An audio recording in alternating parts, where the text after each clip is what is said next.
Donald Trump set to hold a rally in Florida tomorrow. He's looking to build support in the state of Florida, where he currently trails Hillary Clinton by just under 5 points. Florida has voted Democrat over the last two presidential elections. Trump wants to change that, and largely with the help of veterans in the state of Florida. Veterans make up at least 8% of the electorate, not only in Florida, but also in the battleground states of Ohio and Pennsylvania. The support of the military and veterans critical for a Trump victory in November.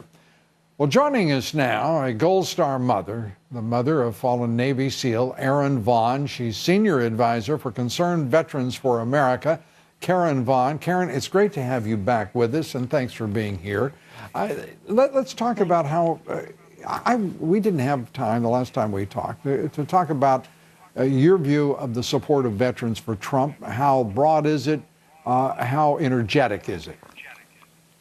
I can tell you that you mentioned that I'm the Senior Military Families Advisor for CVA, and with that role, I've spoken in rallies across this country, 109 rallies, I believe, on a large scale, and dozens, if not 100 or so more.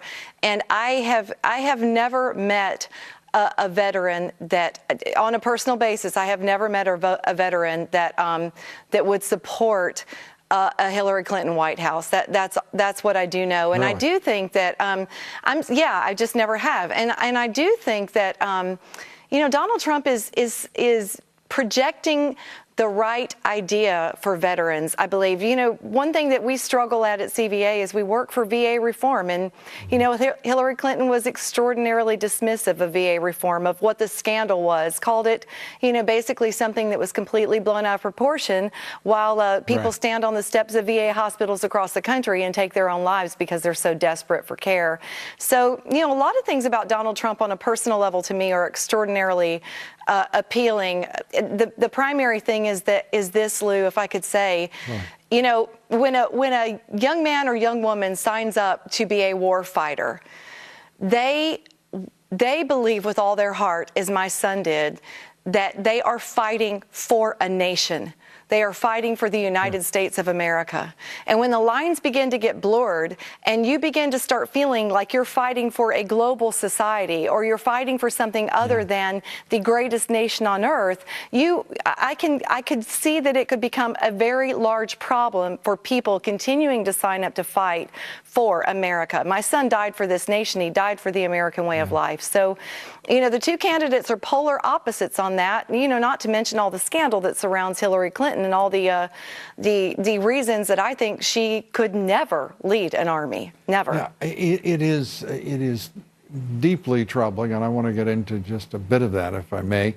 But first, I want to because you made me think back to a commercial that was running for the Navy. And the Navy put this thing up with beautiful pictures of jet fighters flying from the decks of aircraft carriers and destroyers, our men and women in uniform, and then said, the U.S. Navy, a global force for good. It was the strangest ad I've ever seen. They've since taken it down. They had it for at least, I think, at least a year or two. It's about the United States of America, as you say, and I think you make such an important point that I think every American should be listening to and thinking about.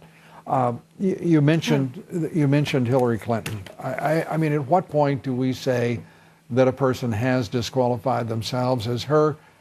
Is this Clinton Foundation, this Clinton cartel of corruption just seems to get more? I mean, it's been there all along, but we're learning so much more about how it worked, how pervasive it is, how it included foreign governments. There seems no end to it. Can you possibly imagine being led into war by a woman who traded U.S. diplomacy for donations to her foundation?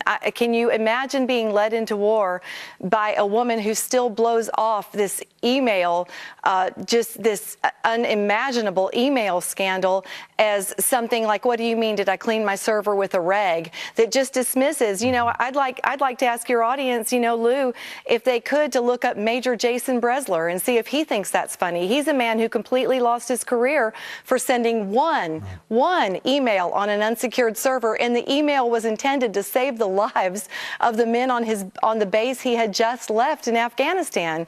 And he's lost his entire career. So ask somebody in the military who really understands the serious nature of national security and of top secret documents if they think this is funny or anything to be mocked. And, you know, that's why I said I've not met one person in the military that would tell me out loud that they would be happy to serve under a Hillary Clinton presidency.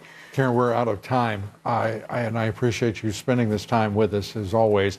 And I'd like to ask you back so we can talk about the Majors case and its impact on the military and the discrepancy, the contrast to the way in which a former Secretary of State has been treated by our Justice Department. Karen, great to have you with us. Thanks so much. I would love to.